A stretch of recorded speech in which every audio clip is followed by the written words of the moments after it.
Well, it's been a while since I made a video. Kind of took the summer off and did a bunch of other projects.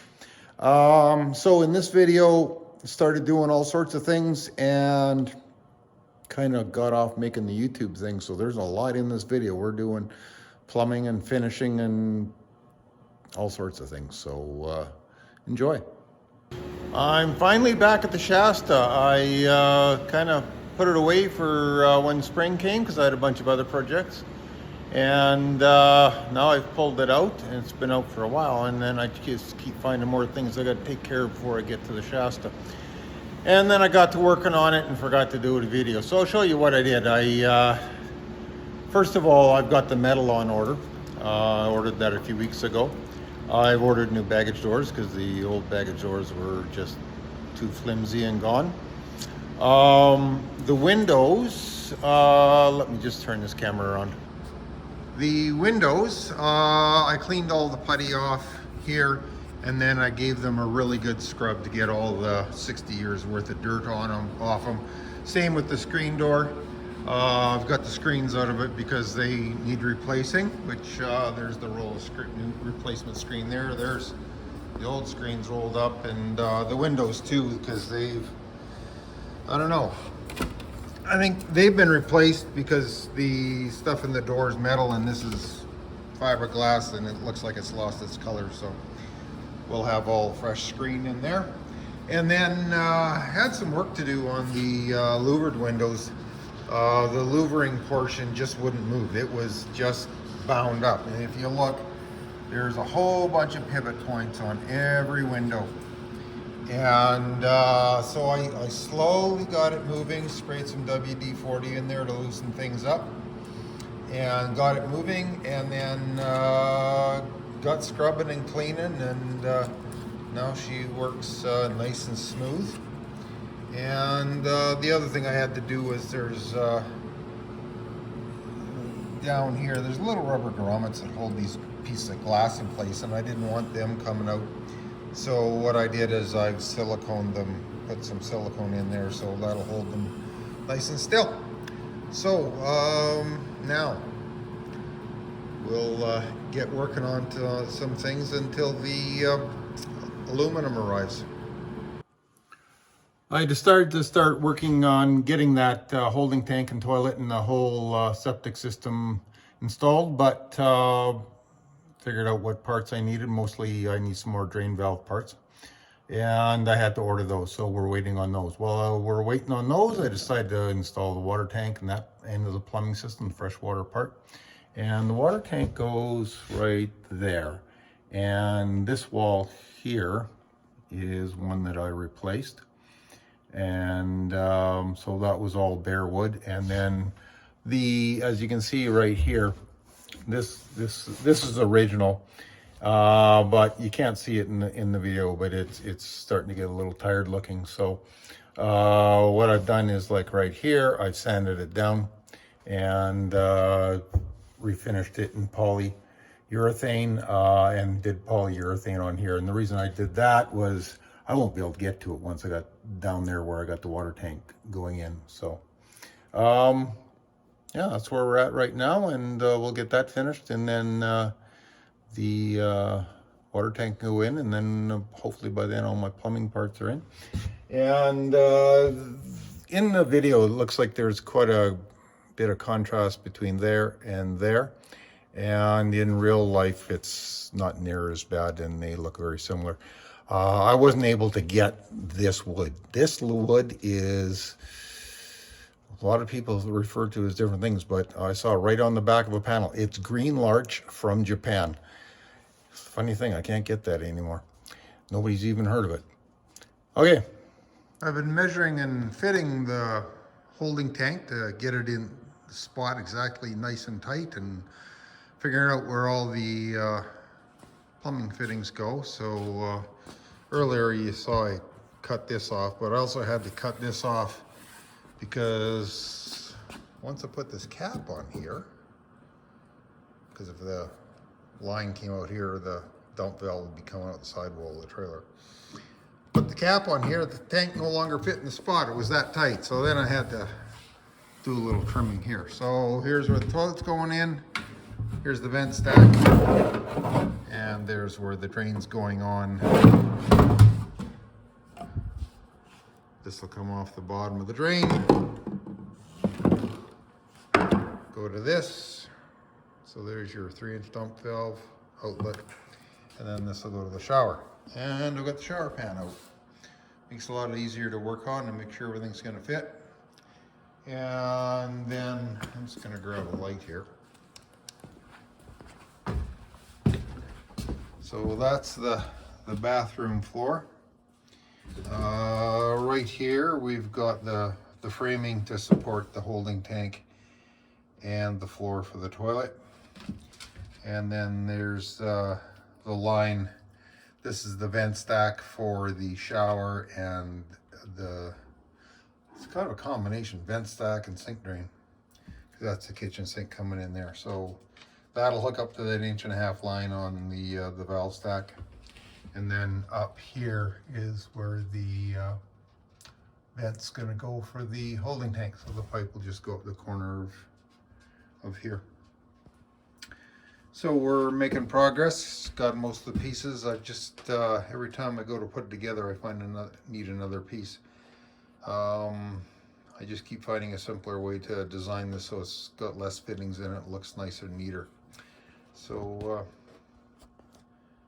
get one more fitting and then we can put it all together. What do you think, Rosie? Is it gonna work? Okay, you're bored with that, are you? Slowly putting all the components of the septic system together. On the top end, we've got the toilet flange, and this will, the deck for the toilet will sit right there. Vent stack and water line for the toilet. There'll be an elbow. There's a fitting goes right here to the back of the toilet, but I'll finish that when I'm placing the toilet. And then of course the platform goes here. I've got to do this zig in here, to get it along the floor, and also there's just a little bit of room around that shower pan, so that's how we're making it work. And it's a lot of little details, but all of a sudden it's just going to come together. Well, I've got everything dry fitted in on the holding tank. There's the toilet holding tank, black valve, gray valve. We hook your sewer hose onto. And then the trap going to the shower, and then this goes up. This is the Y for the shower.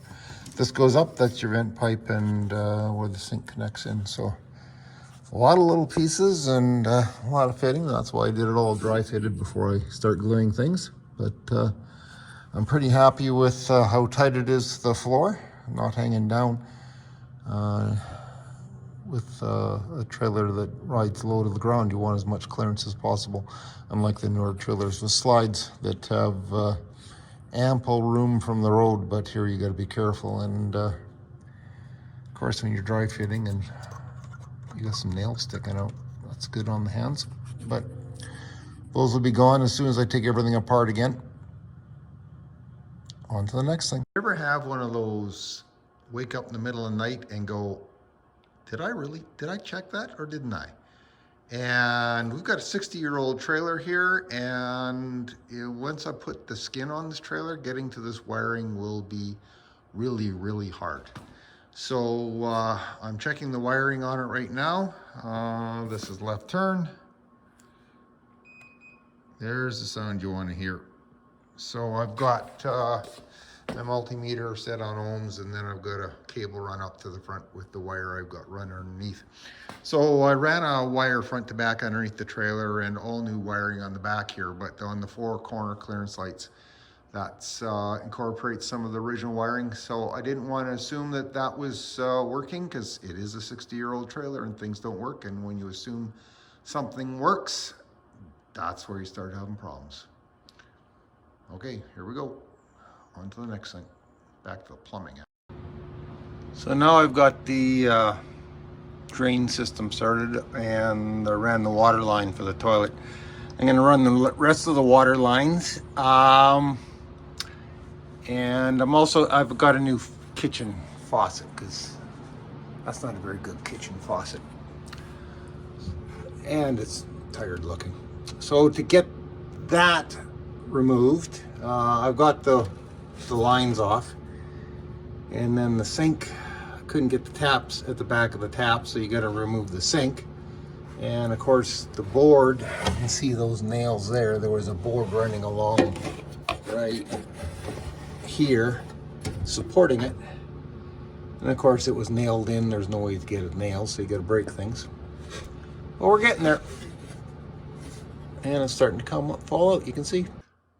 So now with the tap set out of the way and the kitchen area refinished, carrying on with water. So getting the water supply line hooked up, and then over here we'll get the water tank installed, and then start working on water line. Taps installed, water lines, back of the water heater. Toilet was done before, shower lines, come up to the taps there, and then everything comes down here. So next step is to make a manifold. Okay, I've got the manifolds installed. Hot and cold, lines are marked. Looking pretty good. Here's where we're at today. Got the sink all cleaned up. There was all the putty on here that they used for a sealant in between here. So got that all cleaned up, got the sink cleaned up, got the drain taken out, and all the caulking taken out of there. I'm gonna put a new drain in just because it'll look nicer. Did a little polishing on here because this was looking old and tired. And then the boards holding the sink up, like this one here was in here, they were nailed in. So the board that was here got destroyed. The one that was here is in good shape. I took it out, and it's got a pocket hole screw holding it right there. And then it will screw into, let's see here. This is pretty sketchy looking vision. Okay, there's the pocket hole, and then it's going to go into that board I made, and then it'll go in place. The other thing I did is, because I don't have that drain, so that come to a halt. I have put together for the propane system the black pipe. So that's where it is right there. That brass fitting there, there'll be a hose coming down for the propane tanks, which are going to sit right here. And then you can see the black pipe going down there, and just behind the axle it goes across to both sides.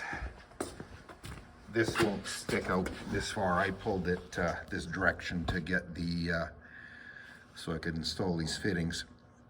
I didn't want to be dragging those across the floor when I was getting this in place, because the brass is fairly soft. And then you can see it goes across there. So the next step is to make some brackets to tuck this up nice and tight to the frame. And then from here, I'm going to run propane lines up to, on this side, the water heater and the stove, and on the other side, the furnace and the fridge. Last time I showed you the propane line, it was below that cross member, but it came very close to the axle. There's a better view. So I wanted to get it up higher, so I ran it between these joists here. Sorry, getting the finger in the way of the camera. So it comes out above that cross member. But that took a little more work. I had to bring down the cross members. So I've got the propane lines coming across, and you can see the one at the back there. And I've got the copper propane lines run here. They'll be much neater when they're done, but I ran out of flare nuts, so I'm just waiting for some more to arrive. And we'll get that wood where I've got these supports all painted up so that it's protected from the weather. And now I'll show you the inside of the propane. So the line for the fridge comes up here, goes across there. I had to squish it between the furnace and the drawer guide, and then across. It's really tight in there. There's enough room in there to go between the drawer guide and the furnace. And then I came up the bottom of the fridge compartment. And then the furnace line here is coming up, looped around and hooked into the furnace. Here's the two lines coming up for the water heater. That's the one for the water heater, and it comes out the front of the water heater. That's how they're designed, and hooks up there. And then for the stove, I've got it going underneath this cabinet, goes up that thing there, which is protecting the propane line and some wiring. Goes up in the bottom of the stove, and it's hooked on there. So that's the propane lines. And I'm kind of jumping around all over the place in this trailer because I get going on an area and then I need parts. And rather than running into the city for a $3 part, I wait till I need several parts and go get them. And then sometimes the parts are specialized, so they got to be ordered. So as you can see, I've got the deck here for the toilet. And got the fitting for the water line. I've had the toilet in there, and everything fits quite nicely. I've just removed the toilet back out so that I can work on the other stuff. This water line I just threw there because get it out of the way. This is the vent stack. Had to do this fancy little curve here so that I could open the toilet lid. If it was straight, it wouldn't have been able to open the toilet lid. So got a couple 45s there, comes up, and it's kind of nicer because it's closer to the wall. And then it'll go through the ceiling, and I will finish that up when I put the roof on the trailer. So that's what we got going there, and I'm still waiting for the sink drain. I can't believe silly little sink drain's taking so long to come in. And once I've got that, I can finish the vent stack and the drain, and it'll go down there. And once I've got that, I can finish all the septic plumbing, all waiting on a sink drain. And then another thing I did to work on stuff while I'm waiting for stuff to arrive, the taps, this is the back of the shower. So I made a new line from the tap set to the shower head, and got those fittings all ready to go. And then these taps here, I took them all apart and lubed them up with plumbing lube so they work a little better. So just everything's getting a little closer to being done. Yeah, I thought I was cleaning the shower pan. Looks like I'm painting it. Oh well, she'll be shiny when I'm done. I've got the septic system installed. Here's underneath the trailer. It's a much more involved system than what was originally here, because there was basically the gray water went on the ground, which is now illegal, and just the black tank had a valve on it. So there is, give you an idea what's all involved here, there is 13 glue joints just in this area right here. So just getting everything cut to the right lengths and lined up, and little marks so that everything stayed lined up when I glued it. And it all came together nicely. It just took a while. So I've got the whole water system hooked up, and I'm pressure testing it to see if there's any leaks, and I do have a leak. And this is what you do when you're working by yourself. You try and you improvise to try and find it. Well, there's obviously air coming out of this tap because this plastic bag inflated. So that's one way to test it. Thanks for watching this video. Yeah, we covered a lot of ground, didn't we? We got propane in, we've got finishing in, we got plumbing in. It's got a lot done there. And then the next video, we are putting the aluminum siding on the trailer. So look forward to that. I am.